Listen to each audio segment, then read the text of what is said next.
अपने इस वीडियो में एक्सरसाइज 3.4 के बाकी बचे हुए वर्ड प्रॉब्लम्स को देखेंगे। तो हम सबसे पहले करते हैं एक्सरसाइज 2.4 के 3.4 के क्वेश्चन नंबर 2 का 1 हमें क्वेश्चन दिया गया है कि यदि हम अंश में एक जोड़ दें, यदि हम अंश में एक जोड़ दें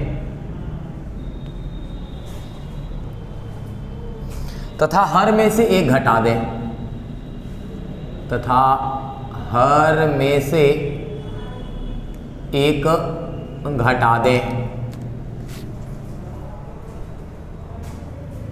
तो भिन्न एक में बदल जाती है। तो भिन्न एक में बदल जाती है। आगे लिखा है कि यदि हम हर में एक जोड़ दें, यदि हम हर में एक जोड़ दें तो यह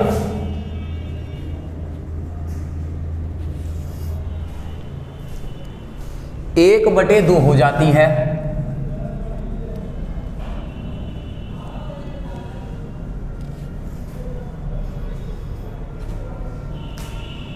वह भिन्न क्या है? तो ऐसा भिन्न से रिलेटेड प्रश्न हम प्रतिस्थापन विधि वाले में भी बनाए थे। आज हम ऐसा ही भिन्न से रिलेटेड क्वेश्चन को विलोपन विधि या विलुप्तीकरण विधि द्वारा बनाएंगे, क्योंकि एक्सरसाइज 3.4 में हमें विलोपन या विलुप्तीकरण विधि पढ़ाया गया है। तो चलिए, भिन्न से रिलेटेड क्वेश्चन है तो हम मान लेते हैं अंश तथा हर को x तथा y। तो माना कि अंश बराबर x तथा हर बराबर y है। तो यदि हम अंश को x माने हर y माने तो हमारा भिन्न क्या हो जाएगा? तो हमारा भिन्न हो जाएगा अंश बटे हर यानी कि x बटे y। अब आते हैं जरा प्रश्नानुसार, क्वेश्चन के अनुसार। क्वेश्चन हमें क्या कहा है? तो क्वेश्चन में हमें कहा गया है सबसे पहला लाइन कि यदि हम अंश में एक जोड़ दें और हर में से एक घटा दें। चलिए, अंश में यानी कि x में एक जोड़ दिया, हर में यानी कि y में एक घटा दिया, तब भिन्न किस में बदल जाती है? 1 में बदल जाती है। 1 कहने का मतलब 1/1 कह सकते हैं हम। क्रॉस मल्टीप्लाई करवाएंगे तो 1 से गुना किया तो सेम टू सेम, यानी कि x + 1 बराबर y - 1 में 1 से गुना किया तो y - 1 समीकरण के रूप में बना लेंगे। y को इस साइड ले आएंगे यानी x + y इधर आया -y, और ये -1 + 1 को भी इधर भेज दिया तो ये भी बन गया हमारा -1, यानी कि समीकरण 1 बना हमारा x - y बराबर -2। ये तो हो गया हमारा समीकरण 1। फिर कहा गया है क्वेश्चन में और कुछ कहा गया है। क्या कहा गया है? तो लिखते हैं पुनः। आगे कहा गया है कि यदि हम हर में एक जोड़ दें, यानी इस बार अंश में तो कुछ नहीं करना, अंश को वैसा का वैसा ही छोड़ दिए, लेकिन केवल हर में एक जोड़ दें तब यह 1/2 हो जाती है। तब यह 1/2 हो जाती है, यानी 1/2 के बराबर। क्रॉस मल्टीप्लाई किया, 2 से x में किया, 2x बराबर y + 1, y को भी इधर ले आएंगे तो ये हमारा बन गया दूसरा समीकरण, यानी कि 2x + y को इधर लाया -y और बराबर में 1। ये बना समीकरण 2। अब हमें हल करना है, यानी x और y के मान निकालने। विलोपन विधि में हम लोग क्या करते हैं? किसी एक के मान को गायब करते हैं। गायब करने के लिए पहले चुनते हैं किसको? तो यहाँ हम y को ही चुन लेते हैं, क्योंकि ये दोनों आपस में बराबर है ना। यदि बराबर है तो हमें गुना उना करने का टेंशन नहीं है, सीधे क्या करेंगे? साइन को देखेंगे। तो साइन यहाँ क्या है हम दोनों का? यहाँ दोनों का साइन है सेम। साइन सेम रहने पर हम समीकरण को घटा देते हैं, यानी क्या करेंगे? यहाँ पर समीकरण 1 में से घटा देंगे हम समीकरण 2 को। तो हमारा समीकरण 1 है x - y बराबर में -2, और समीकरण 2 है हमारा 2x - y बराबर में +1। तो साइन चेंज करेंगे घटाने में, ये होगा माइनस, ये बन गया प्लस, और ये माइनस। ये -y और +y खत्म हो गए। +x में से -2x को हटाया तो -x बचा, और यहाँ -2 और -1 मिल करके -3, माइनस से माइनस को काट दिया, यानी कि x का मान हमने पाया 3। अब x का मान हमने 3 लाया है, इसको रख लेंगे समीकरण 1 में। तो x का मान समीकरण 1 में रखने पर क्या है भाई हमारा समीकरण 1? हमारा समीकरण 1 है x - y बराबर -2। x के जगह रख लिया 3 माइनस वाई बराबर -2, यानी यहाँ से माइनस वाई बराबर ये -2 और +3 को इधर लाया तो -3, यानी माइनस वाई बराबर हमारा आ गया -5, माइनस से माइनस को काट दिया, यानी कि y का मान आ गया है 5। इस तरह से हमने x बराबर 3 और y बराबर 5 लाया। x को हमने क्या माना था? x को हमने माना था अंश, यानी कि हमारा अंश है 3, हर को हमने माना था y, यानी y है हमारा 5, तो हमारा भिन्न यानी कि x बटे y जो है इसका मान आ गया, x का मान 3 और y का 5, यानी कि 3/5 हमारा भिन्न है। आते हैं क्वेश्चन नंबर 2 का 2 में। 2 का 2 हमारा क्वेश्चन दिया गया है कि 5 वर्ष पूर्व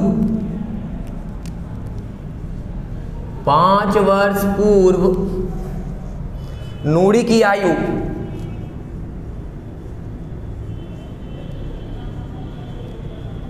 पांच वर्ष पूर्व नूरी की आयु सोनू की आयु की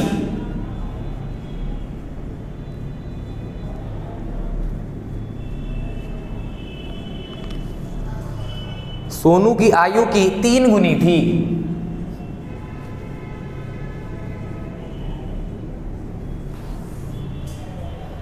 दस वर्ष पश्चात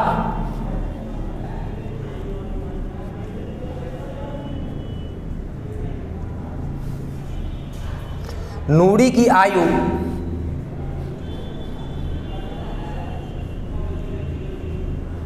सोनू की आयु की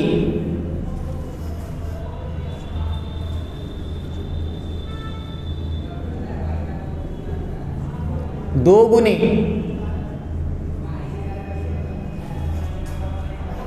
हो जाएगी।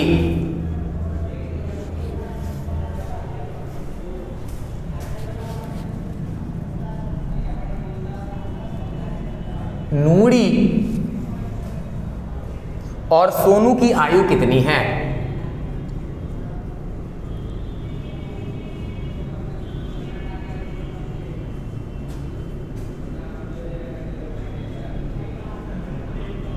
चलिए जरा हल करते हैं। आयु से संबंधित प्रश्न है, विलोपन विधि से हल करेंगे। तो कह रहा है क्वेश्चन हमारा 5 वर्ष पूर्व नूरी की जो आयु है वो सोनू की आयु की 3 गुनी थी, लेकिन 10 वर्ष पश्चात यानी कि 10 साल बाद नूरी की आयु सोनू की आयु की 2 गुनी हो जाएगी। हमें बताना है नूरी और सोनू की आयु। तो हम मान लेते हैं इन दोनों के वर्तमान आयु को x और y, यानी माना कि नूरी की वर्तमान आयु बराबर x वर्ष तथा सोनू की वर्तमान आयु बराबर y वर्ष है। अब क्वेश्चन में हमें कहा है 5 वर्ष पूर्व, तो हम भी चलते हैं 5 वर्ष पूर्व। तो 5 वर्ष पूर्व नूरी की आयु क्या हो जाएगी? अभी नूरी अगर x वर्ष की है तो 5 वर्ष पूर्व नूरी की आयु आज से 5 साल कम, यानी कि x माइनस 5 वर्ष, और सोनू की आयु, सोनू भी 5 वर्ष कम आज से, तो आज सोनू की आयु y है, तो 5 वर्ष पूर्व यानी कि y माइनस 5। चलिए अब जरा क्वेश्चन के अनुसार देख लेते हैं। ये है नूरी और ये है सोनू। जरा ध्यान से पढ़ते हैं क्या बोला है। 5 वर्ष पूर्व नूरी की आयु सोनू की आयु की 3 गुनी है, यानी कहने का मतलब नूरी बड़ी है और सोनू छोटा है ना। तो हम गुना किधर करते हैं? हमेशा छोटे के साइड। तो सोनू छोटा है, 3 गुनी है, तो 3 से गुना कर दिया। चलिए x माइनस 5, यहाँ 3 से y में गुना किया 3y, और 3 से 5 में गुना किया तो 15, प्लस 3y को इधर ले आया, यानी x माइनस 3y, ये माइनस 15 और ये माइनस 5 को इधर ले आया तो प्लस 5, यानी समीकरण 1 बन गया हमारा x माइनस 3y बराबर -10।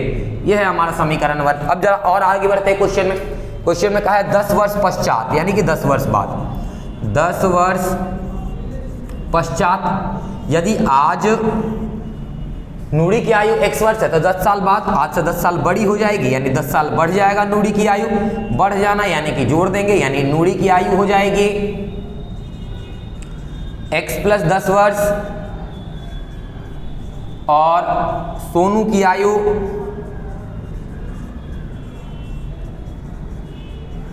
सोनू आज y वर्ष का है तो 10 वर्ष बाद y प्लस 10 वर्ष। अब जरा ध्यान से देखते हैं, ये है नूड़ी और ये है सोनू। ध्यान से देखेंगे 10 वर्ष पश्चात नूड़ी की आयु सोनू की आयु की दुगनी हो जाएगी, यानी फिर नूड़ी बड़ी हो रही है, तो गुना किधर करेंगे, छोटे के साइड यानी कि सोनू के साइड। चलिए गुना कर लेते हैं। तो x प्लस 10 2 से y में गुना किया 2y और 2 से 10 में गुना कर दिया 20, 2y को इधर ले आया, यानी x माइनस 2y बराबर ये 20 और प्लस 10 को जब इधर लाया तो ये बन गया माइनस 10। इसलिए हमारा दूसरा समीकरण बन गया x माइनस 2y बराबर 10।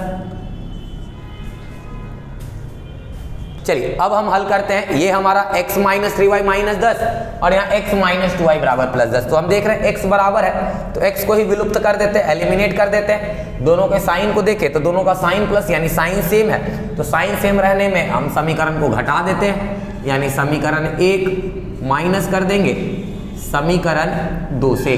तो समीकरण 1 है हमारा x माइनस 3y बराबर माइनस 10 और दूसरा समीकरण x माइनस 2y बराबर प्लस 10।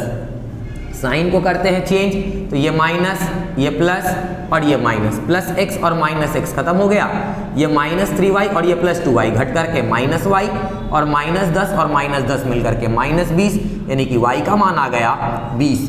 अब y का मान 20 आया, इसे हम समीकरण 1 में रख लेते हैं। तो y का मान समीकरण 1 में रखने पर तो हमारा समीकरण 1 है x माइनस 3y बराबर माइनस 10, यानी कि x माइनस 3 गुना y के जगह 20 बराबर में माइनस 10, यानी कि x माइनस 60 बराबर माइनस 10। तो यहाँ से यदि हम x का मान निकालें तो x बराबर माइनस 10 प्लस 60, यानी कि x का मान आ गया 50। तो x हमने माना था नूड़ी की वर्तमान आयु, तो नूड़ी की वर्तमान आयु, तो नूड़ी की वर्तमान आयु को हमने x वर्ष माना था, आ गया है हमारा 50 वर्ष। और सोनू की वर्तमान आयु, तो सोनू की वर्तमान आयु है हमारा y और y का मान आया है 20, यानी सोनू की वर्तमान आयु है 20 वर्ष। 2 का 3 में, क्वेश्चन 2 का 3 है हमारा 2 अंकों की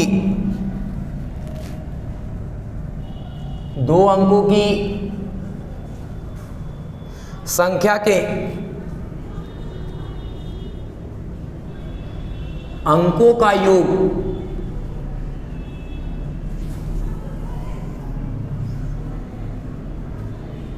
9 है। इस संख्या का 9 गुना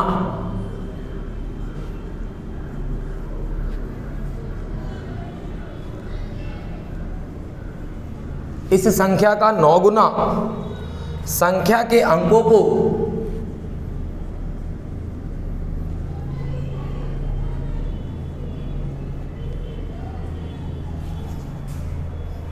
पलटने से बनी संख्या का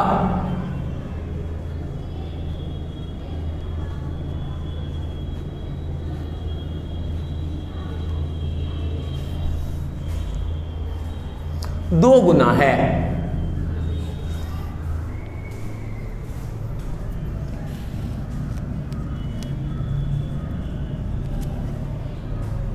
वह संख्या ज्ञात कीजिए।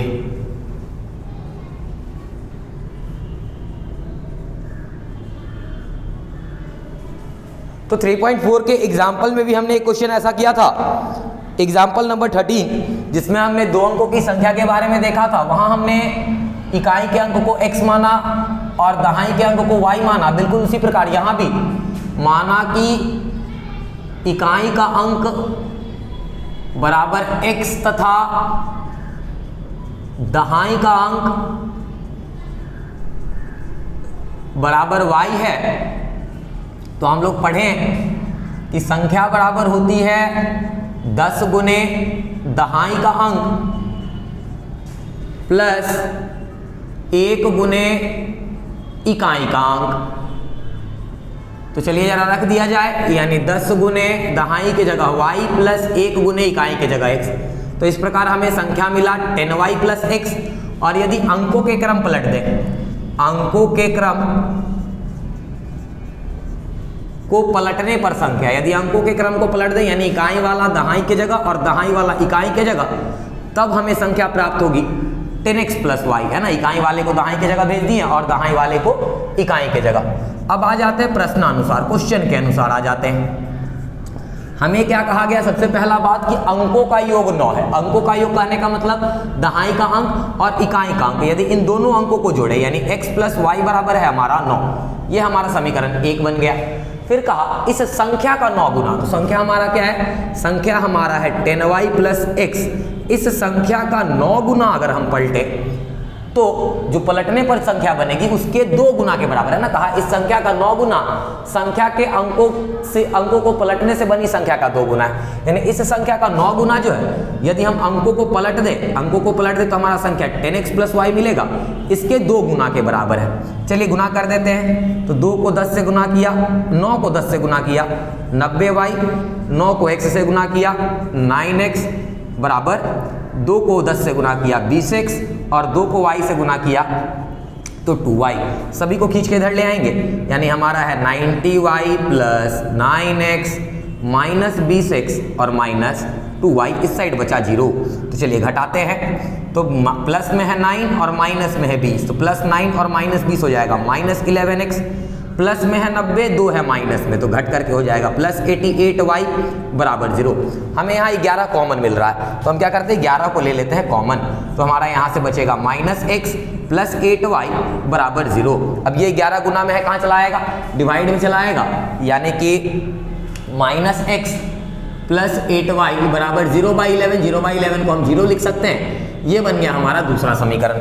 अब पहला समीकरण है x प्लस वाई बराबर 9, दूसरा समीकरण माइनस एक्स प्लस 8y बराबर 0। तो हम देख रहे हैं x बराबर है, लेकिन साइन क्या है, उल्टा है, यहाँ प्लस में और वो माइनस है। तो जब अलग अलग साइन होते हैं तो हम समीकरणों को जोड़ लेते हैं, यानी समीकरण 1 प्लस समीकरण 2। चलिए दोनों समीकरण को जोड़ा जाए। पहला समीकरण है हमारा x प्लस वाई बराबर 9 और दूसरा समीकरण है माइनस एक्स प्लस 8y बराबर 0। यहाँ जोड़ने में ये माइनस वाला और प्लस वाला कट जाएगा, 1y और 8y मिलकर के 9y और 9 और 0 मिलकर के हो गया 9। 9 से 9 को एक बार में काट दिया, यानी y बराबर हमारा मिल गया 1। अब y का मान हमने 1 लाया, इसे रख लेंगे समीकरण 1 में। तो y का मान समीकरण 1 में रखने पर तो हमारा समीकरण 1 है x प्लस वाई बराबर 9, यानी x प्लस 1 बराबर 9, यानी यहाँ से हम x का मान ले आएंगे 9 माइनस 1, यानी x का मान आ गया 8। यानी इस तरह हमने x बराबर 8 और y बराबर 1 फाइंड किया, यानी हमारा इकाई का अंक हमारा x माने थे जो को मिला है 8 और दहाई का अंक हमारा हमने y माना था तो ये आया है 1। तो संख्या हमारी क्या हो जाएगी, 10 गुना y प्लस एक्स, यानी कि 10 गुना 1 प्लस 8, यानी 10 और 8, यानी कि संख्या हमारा हो गया 18। ये हो गया हमारा आंसर। आते क्वेश्चन नंबर 2 का 4 में। 2 का 4 है हमारा, मीना 2000 रुपए निकालने के लिए बैंक गई।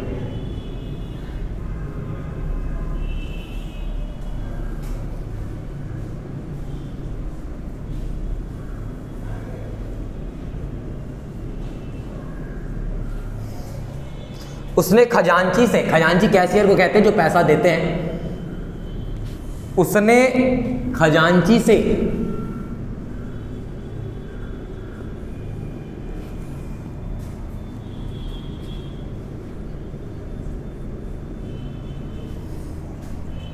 ₹50 तथा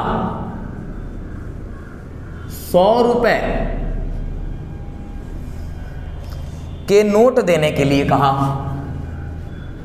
यानी कि इसे बस 100 और 50 का नोट चाहिए था।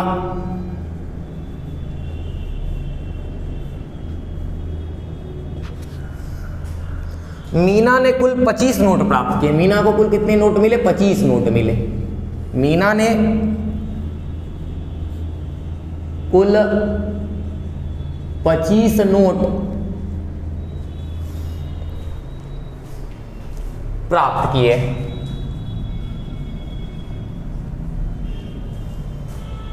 ज्ञात कीजिए कि उसने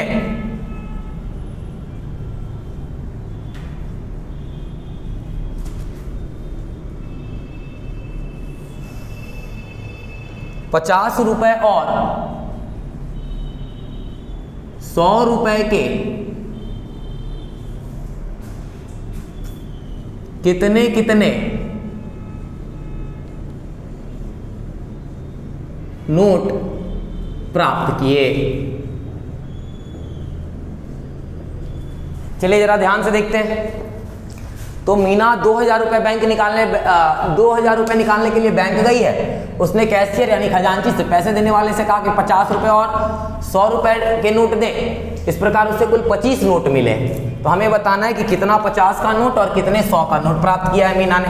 तो हम मान लेते हैं कि ₹50 के नोटों की संख्या x है और ₹100 के नोटों की संख्या y है। तो माना कि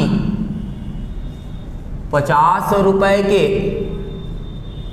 नोटों की संख्या बराबर x तथा ₹100 के नोटों की संख्या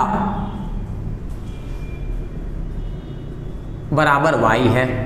हमने मान लिया x ₹50 के नोट और y ₹100 के नोट हैं। अब हम जरा क्वेश्चन में आते हैं। तो हमारे पास ₹50 के नोट और ₹100 के नोट है। ₹50 के x नोट, ₹100 के y नोट। खजांची से मीना ने कुल 25 नोट प्राप्त किए, है ना। कितना नोट प्राप्त किया मीना ने? 25 नोट, यानी कि ₹100 x नोट और ₹50 के x नोट और ₹100 के y नोट। ये कुल दोनों नोट मिलाकर के कितने हो गए? 25 नोट मिले। अब जरा ध्यान देंगे, मीना ने 2000 रुपए निकालने के लिए गया था। अब यदि ₹50 के एक नोट का वैल्यू ₹50 तो हमारे पास टोटल कितने नोट हैं? x रुपए हैं। तो ₹50 के एक नोट का वैल्यू x, तो ₹50 के x नोट का वैल्यू 50x हो जाएगा। बिल्कुल इसी प्रकार ₹100 के एक नोट का वैल्यू ₹100, तो ₹100 के y नोट का वैल्यू कितना हो जाएगा? 100y। और ये कुल मिलाकर कितने हैं? 2000 रुपए हैं। अब जरा देखते हैं, 50 कॉमन हो रहा है तो हम सबसे पहले कॉमन निकाल लेंगे। तो यहां से बचेगा x, 50 निकल गया। 50 से 100 दो बार में, यानी कि 2y बराबर में 2000। एक लड्डू से एक लड्डू काट दिया और 5 से 200 को काट दिया 40 बार में। इस प्रकार हमारा दूसरा समीकरण बन गया x + 2y = 40।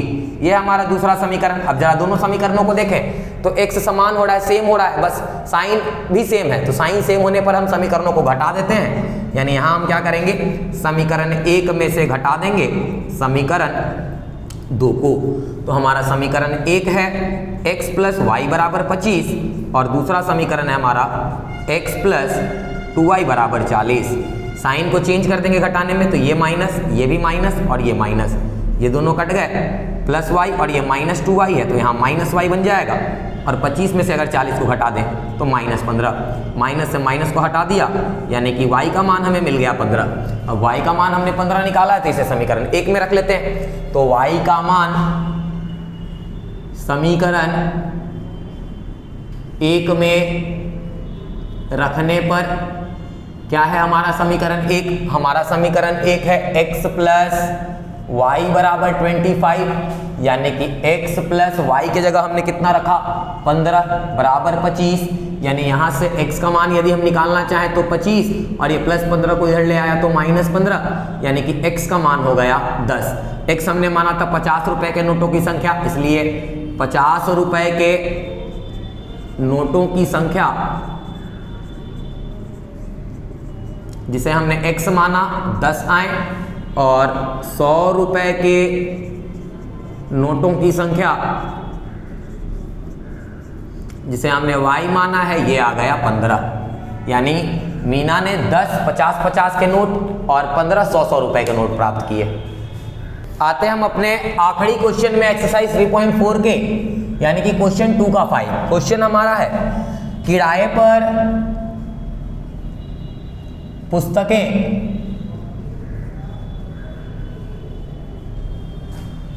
देने वाले किसी पुस्तकालय का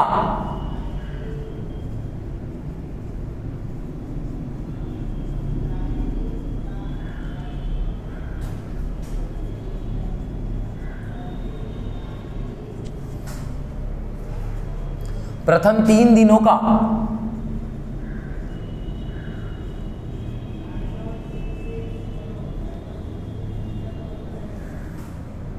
एक नियत किराया है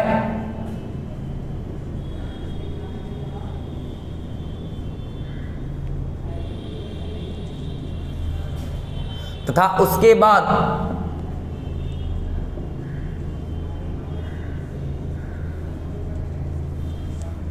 प्रत्येक अतिरिक्त दिन का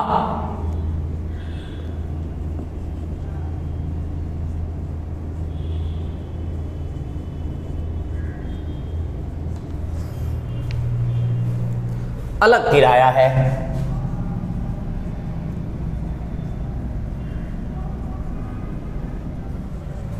सरिता ने 7 दिनों तक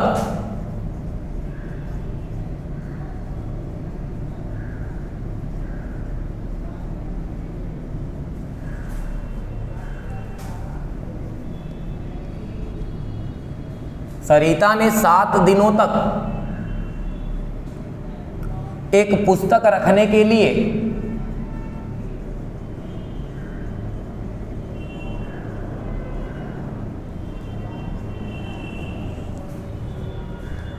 ₹27 अदा किए।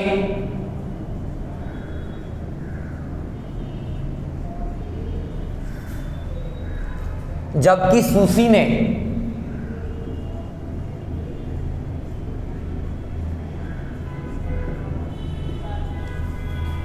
5 दिनों तक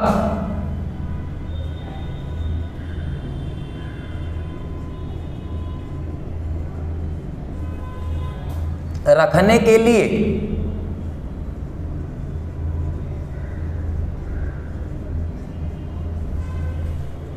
₹21 अदा किए।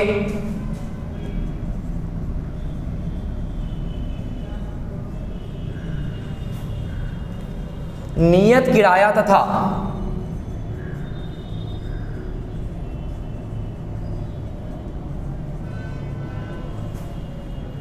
अतिरिक्त दिन का किराया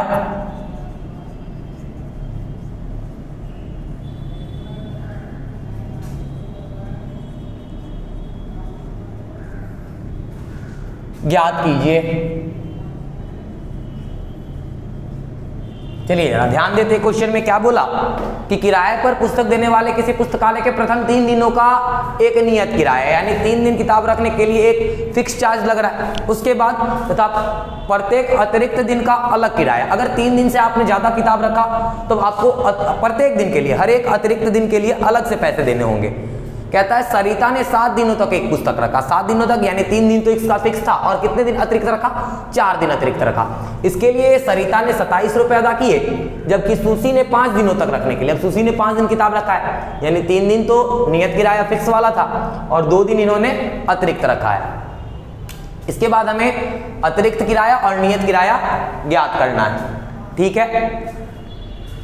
तो हम क्या करते हैं, मान लेते हैं, माना कि प्रथम 3 दिनों का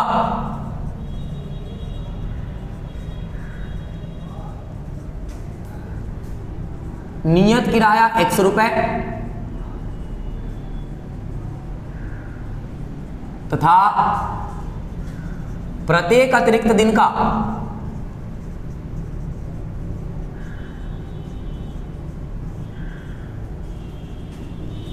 किराया बराबर ₹Y है। हमने क्या मान लिया, प्रथम 3 दिन का किराया जो फिक्स है वो ₹100 और अतिरिक्त दिन का किराया Y। अब आते हैं प्रश्नानुसार, जरा सरिता की बात करते हैं। सरिता ने 7 दिनों तक पुस्तक रखा और ₹27 अदा किए। तो 7 दिनों तक पुस्तक रखा यानी उसने कितना कितना पैसा दिया, तो प्रथम 3 दिनों का दिया X, ये तो फिक्स था। इसके बाद इसने 4 दिन अतिरिक्त रखा है किताब, तो 1 दिन अतिरिक्त रखने का Y है, तो 4 दिन अतिरिक्त किताब रखने का 4Y, और कुल मिलाकर दिए इसने ₹27। ये बना हमारा समीकरण 1। पुनः अब जरा सूसी की बात कर लेते हैं। तो सूसी 5 दिन किताब रखने के लिए ₹21 अदा करती है, यानी 3 दिन के लिए इसने भी X दिया और इसने 2 दिन अतिरिक्त रखा, तो 1 दिन अतिरिक्त किताब रखने का Y लग रहा है, तो 2 दिन अतिरिक्त रखने का लगा 2Y, और कुल मिलाकर इसने दिए ₹21। ये हमारा बन गया दूसरा समीकरण। दोनों समीकरण में हम देख रहे हैं X बराबर है, इसी को विलुप्त करेंगे, साइन भी सेम है तो समीकरण को घटा देंगे, यानी कि समीकरण 1 माइनस समीकरण 2। चलिए घटाया जाए तो x प्लस 4y बराबर है हमारा 27 और x माइनस 2y बराबर है हमारा 21। घटाने में करते हैं साइन को चेंज, तो ये माइनस और ये प्लस और ये माइनस, ये कट गया। 4y और 2y मिलकर के हो गए 6y और यहाँ माइनस में 2y नहीं, ये प्लस 2y है, तो ये माइनस में बदल जाएगा। यानी कि 4y में से 2y को घटाया तो 2y और 27 में से 21 को घटाया तो यहाँ बच गया हमारा 6। 2 से इस 6 को काट दिया 3 बार में, यानी कि y का मान हमने लाया है 3। अब इस y के मान को रख लेंगे हम अपने समीकरण 1 में, तो y का मान समीकरण 1 में रखने पर क्या है हमारा समीकरण 1? हमारा समीकरण 1 है x प्लस 4y बराबर 27, यानी कि x प्लस 4 इंटू वाई की जगह 3 बराबर 27, यानी कि x प्लस 12 बराबर 27। यहाँ से यदि हम x का मान निकालेंगे तो 27 और ये प्लस 12 इधर आया तो माइनस में हो गया, यानी कि x का मान आ गया 15। तो x हमने माना था पुस्तकालय के प्रथम 3 दिनों का नियत किराया, तो प्रथम 3 दिनों का नियत किराया जिसे हमने x माना आ गया है 15 रुपए, और प्रत्येक अतिरिक्त दिन का किराया, तो प्रत्येक अतिरिक्त दिन का किराया हमने y माना था जो कि आ गया है 3 रुपए। तो इस प्रकार हमने एक्सरसाइज 3.4 को भी खत्म कर लिया। अपने आने वाले वीडियो में हम लोग 3.5 के एग्जाम्पल और एक्सरसाइज करेंगे। तब तक पढ़ते रहिए, आगे बढ़ते रहिए।